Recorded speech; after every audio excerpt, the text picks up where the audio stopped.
থেকে কোটা আন্দোলন থেকে সরে না দাঁড়ায় তাহলে আপনার ছেলেকে হয়তো পাবেন, আপনার ছেলের লাশ পাবেন। আসসালামু আলাইকুম, আমি খানতালাত মাহমুদ রাফি।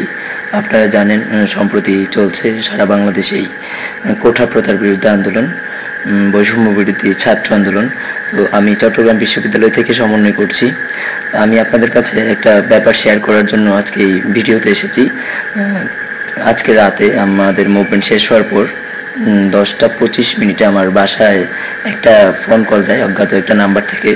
তো আমার বাসায় ফোন কল দিয়ে বলা হয় যে আপনার ছেলে আন্দোলন করছে, কোটা আন্দোলন করছে চট্টগ্রাম বিশ্ববিদ্যালয় থেকে। আপনার ছেলেকে যদি আপনারা না থামিয়ে দেন বা আন্দোলন থেকে ফিরিয়ে না আনেন তাহলে আপনার ছেলের হয়তো বা লাশ ফিরবে, আপনার ছেলে ফিরবে না, অথবা কোথাও না কোথাও আপনার ছেলের লাশটা পড়ে থাকবে, পরে অ্যাম্বুলেন্সে করে লাশটা আপনার বাসায় ফিরবে। তারপর যখন আমার আব্বু তার নাম জানতে চাইলো তখন সে নাম বলে নাই, বলছে শুধু যে আমি চট্টগ্রাম বিশ্ববিদ্যালয়ে পড়ি এবং চট্টগ্রাম বিশ্ববিদ্যালয় ক্যাম্পাসে থাকি। তো আমি এই ব্যাপারটা আপনাদের কাছে শেয়ার করলাম এবং জানিয়ে রাখলাম, যদি কোনো অকারেন্স হয় বা আমার নিরাপত্তার স্বার্থে আমি আপনাদেরকে শেয়ার করলাম, যেন সারা বাংলাদেশে যারা সমন্বয় করছেন এবং যারা শিক্ষার্থীরা আছেন, আপনারা আন্দোলনের সাথে জড়িত আছেন, আপনারা এই ব্যাপারটা একটু মাথায় রাখবেন আর সবার নিরাপত্তা নিশ্চিত করবেন। আর চট্টগ্রাম বিশ্ববিদ্যালয়ের শিক্ষার্থীরা যারা আছেন, আপনারা আমার এই কথাটা একটু স্মরণে রাখবেন।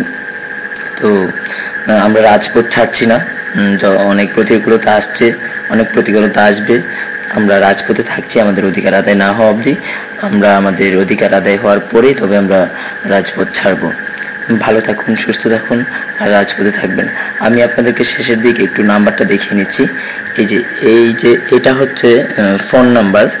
এই ফোন নাম্বার থেকে আমাকে আমার ফ্যামিলিতে ফোন করা হয়, আর আমার ফ্যামিলি থেকে আমাকে জানানো হয় রাত 10টা 30 মিনিটে কল দিয়ে আমাকে ফ্যামিলি থেকে ইনফর্ম করা হয়। তারপর আমি এই তথ্যটি জানতে পারি। তো সবাই অবশ্যই বুঝতে পেরেছেন ব্যাপারটা। অনেকভাবে অনেকেই দাবিয়ে দেওয়ার চেষ্টা চলছে, অপচেষ্টা চালাচ্ছে। তো আপনাদেরকে আমি আশ্বস্ত করছি, আপনারা কেউ বিচলিত হবেন না আর সবাই নিরাপদে থাকবেন। ধন্যবাদ। কোটা আন্দোলন থেকে সরে না দাঁড়ায় তাহলে আপনার ছেলেকে হয়তো পাবেন, আপনার ছেলের লাশ পাবেন।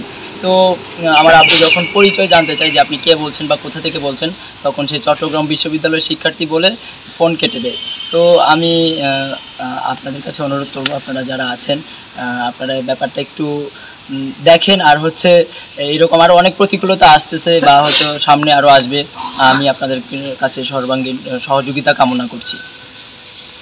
তো আমি আমার নিরাপত্তাজনিত কারণে আমি এই যে একটু আগে বিশ্ববিদ্যালয়কে একটা অভিযোগ দায়ের করেছি। আর যেহেতু আমার ঘটনাটা আমার আব্বুর সাথে হয়েছে বা আব্বুকে কল দেওয়া হয়েছে, তো আমি আমার আব্বুকে বলেছি আমার আব্বু যেখানে আছেন নেত্রকোনায়, তো সেখানে একটা জিডি করে রাখা হচ্ছে। আর আমি আজকের মধ্যেই হাটাজারি থানাতে গিয়ে একটা জিডি করার ব্যবস্থা করব।